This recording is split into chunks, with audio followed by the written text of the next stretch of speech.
Let's see what all details are required in case you want to fill up the long-term capital gains on sale of equity shares or equity-oriented mutual funds on which STT has been charged. Let's see how we can fill it in ITR 2 and ITR 3.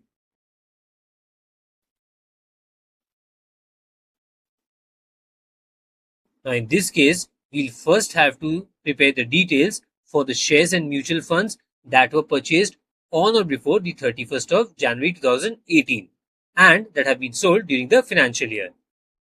So the details would be required in this format. And the details that would be required would be script-wise or stock-wise. This is for shares of mutual funds that have been purchased on or before 31st of January 2018.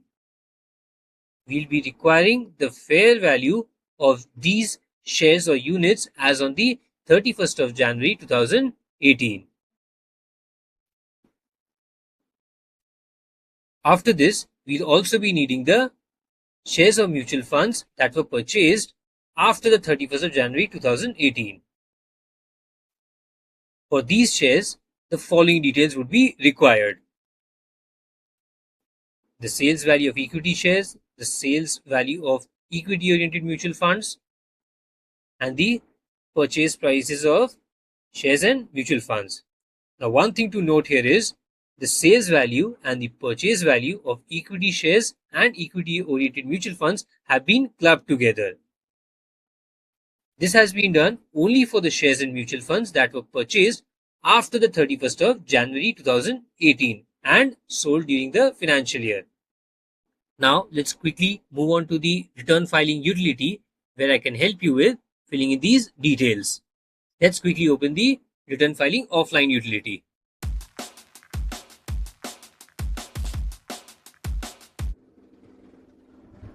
Once you click open the offline return filing utility, first fill in the personal information tab that contains the personal information of the taxpayer.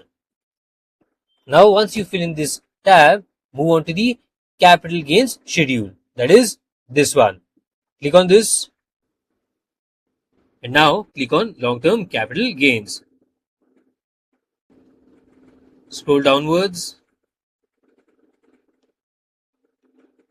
and then click on this third one. Edit.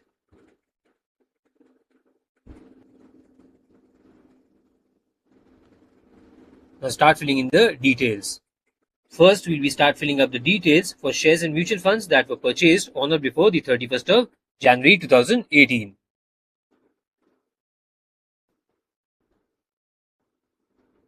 Start entering the details and this has been auto-populated.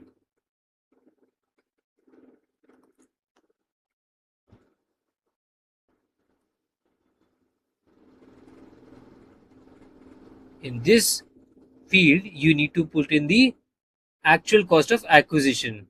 That is the entire cost, not just the cost per unit. So what we do is we multiply 310 with 171.8, 53258.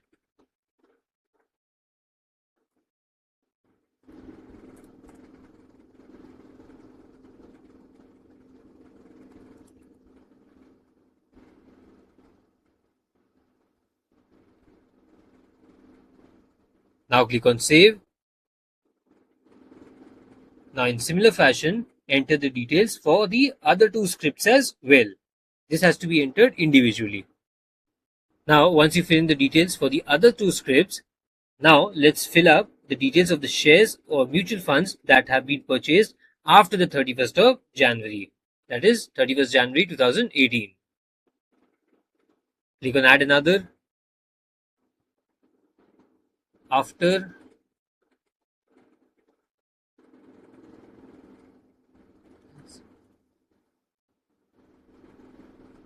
and the purchase price.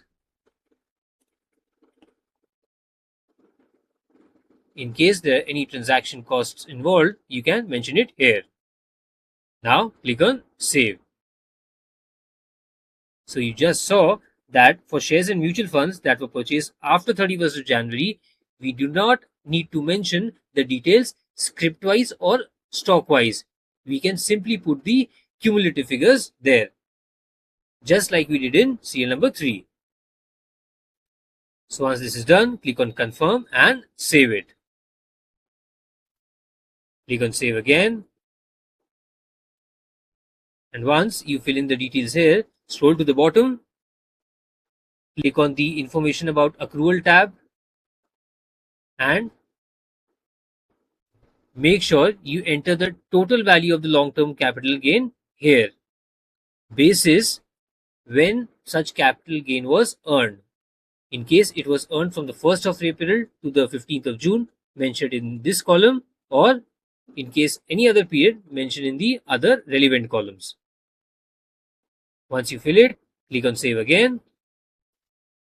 So this is how you fill in the long-term capital gains that have been earned on shares and mutual funds, whether purchased before or after the 31st of January 2018.